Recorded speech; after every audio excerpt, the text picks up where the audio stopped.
Katherine Johnson. Connaissez-vous Katherine Johnson? Ingénieure spatiale et mathématicienne de la NASA. Elle est l'une des 3 héroïnes mises à l'honneur dans le film Les Figures de l'ombre.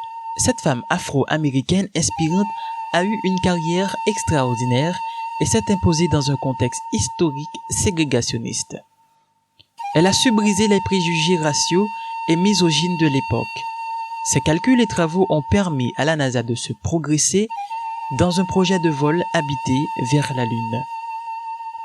Découvrons dès maintenant, sur Détente juvénile, la biographie de Katherine Johnson, son enfance, ses études et sa carrière. L'enfance et les études d'une future scientifique reconnue. Katherine Johnson, une élève brillante. Katherine Johnson est née en 1918 dans la ville de White Sulphur Spring, en Virginie occidentale. Ses parents, Joliette et Joshua Coleman, ont 4 enfants. Katherine est la cadette, sa mère est enseignante et son père est fermier. Il a un don pour les mathématiques et peut calculer de tête la quantité de bois qu'il peut retirer d'un arbre rien qu'en le regardant. Très tôt, les parents de Katherine s'aperçoivent qu'elle a hérité des capacités de son père.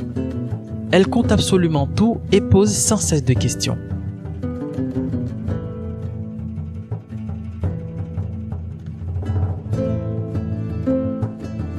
Elle excelle à l'école et saute du CE1 au CM2. On est en pleine époque de ségrégation raciale. La seule école de la région réservée aux Noirs s'arrête à la 6e. Les parents Coleman tiennent à ce que leurs enfants continuent leurs études. Ils déménagent alors près de Charleston, à 200 km de chez eux, pour qu'ils puissent aller à l'école. Katherine obtient son bac à 14 ans. Elle entre à la faculté d'État de Virginie occidentale en 1933 avec une bourse d'études grâce à ses excellents résultats. Les cours de mathématiques sont dispensés par un brillant professeur, Schiffeling Cleartor, 3e afro-américain à avoir obtenu un doctorat en mathématiques. Il sera son mentor pendant des années de lycée. Katherine finit si vite le programme qu'il doit créer un cursus avancé rien que pour elle. Selon lui, elle ferait une bonne chercheuse en mathématiques et il allait la préparer à cette carrière. Ils savent cependant que les chances de trouver du travail dans ce domaine sont quasiment nulles pour une femme noire. Une opportunité d'études supérieures.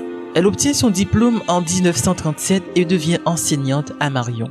C'est dans cette ville qu'elle rencontre son mari Jimmy Globe. En 1940, elle quitte son poste de professeur pour s'inscrire au programme d'études supérieures en mathématiques de la prestigieuse West Virginia University. Elle apprend qu'elle est enceinte après la première session et décide d'arrêter les cours pour se consacrer à sa famille. En 1952, lors d'une réunion familiale, son beau-frère lui parla d'une institution gouvernementale à Upton qui engage des femmes noires comme mathématiciennes. À l'époque, Katherine et Jimmy gagnent modestement leur vie. Leurs filles grandissent et ils savent que leurs salaires deviendront insuffisants. Elle postule et sa carrière est acceptée. Une carrière impressionnante de mathématicienne à la NASA. Un début de carrière prometteur.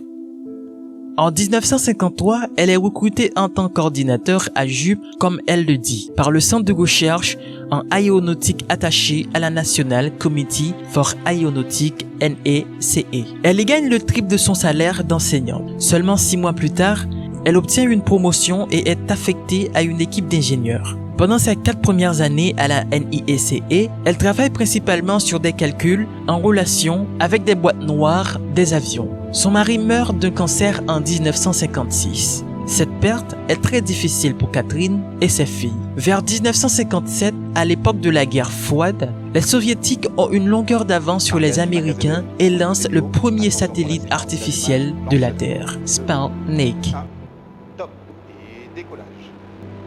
C'est un choc pour les Américains qui tiennent à être pionniers dans la conquête spatiale. C'est dans ce contexte en 1958, le gouvernement fusionne différentes structures dont la NIACA pour former la National Aeronautic and Space Administration, ou communément appelée la NASA. Une femme reconnue pour son travail exemplaire. Sa maîtrise de la géométrie analytique lui permet de prendre une place importante dans le travail sur le programme Mercury. Elle rédige un compte-rendu avec l'ingénieur Ted Skopeski. C'est la première fois qu'une femme est auteure de rapports de recherche.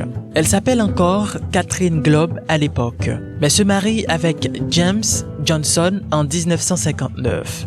C'est sous le nom de Catherine G. Johnson qu'elle signe ce rapport qui aidera à guider la NASA dans sa course à l'espace et celui avec lequel elle sera connue pour son travail. En 1962, la NASA prépare la mission orbitale de l'astronaute John Glenn. C'est les ordinateurs qui font les calculs de trajectoire désormais. Cependant, il n'est pas prêt à confier sa vie aux machines à calculer. John Glenn demande à ce que Catherine Johnson vérifie elle-même les chiffres. Si elle décrète qu'ils sont justes, déclare-t-il, je suis prêt à y aller. C'est ce qu'elle fait.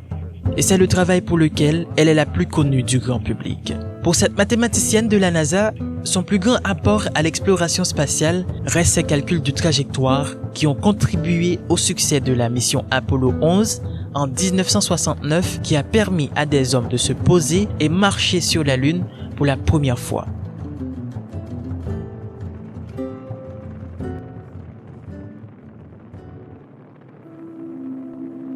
Elle prend sa retraite en 1986 après 33 ans de carrière à la NACA et aussi à la NASA.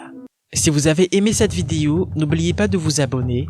Et si vous souhaitez avoir plus de contenu, n'oubliez pas d'activer la cloche de notification pour être notifié à la sortie de chaque nouvel épisode.